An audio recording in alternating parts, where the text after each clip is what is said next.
এক মেয়ে তার শ্বশুর বাড়ি যাওয়ার আগে বাবাকে প্রশ্ন করলো, বাবা, আমাদের সামনের উঠোনের ওই গাছটাকে কি পেছনের বাগানে লাগানো যায় না? তখন মেয়েটির বাবা তাকে উত্তর দিয়ে বলল, ওই গাছটা হলো 4 বছরের পুরনো একটা গাছ, এটা এখন অন্য কোথাও লাগানো একদমই সম্ভব না।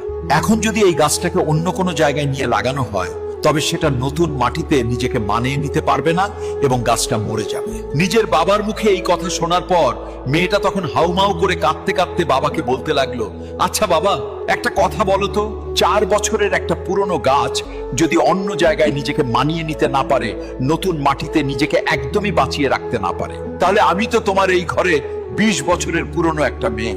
আমি তো কোনো সামান্য একটা গাছ নই বাবা, আমি তো তোমারই মেয়ে।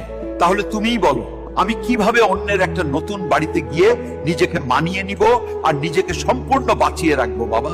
মেয়ের মুখে এমন একটা কথা শোনার পর তার পরিবারের সবাই যেন একদম অবাক হয়ে গেল, আর তার বাবা অঝরে হাউমাউ করে কাঁদতে লাগলো। আসলে আমরা ছেলেরা মেয়েদের জীবনটাকে যতটা বেশি সহজ বলে মনে করি, তাদের জীবনটা কিন্তু ততটাও বেশি সহজ নয়, অনেক কঠিন। তাই আমি এই পৃথিবীর প্রত্যেকটা ছেলেকে বলবো, আপনারা সবাই দয়া করে মেয়েদেরকে মন থেকে সম্মান করতে শিখুন এবং তাদের ভালোবাসুন।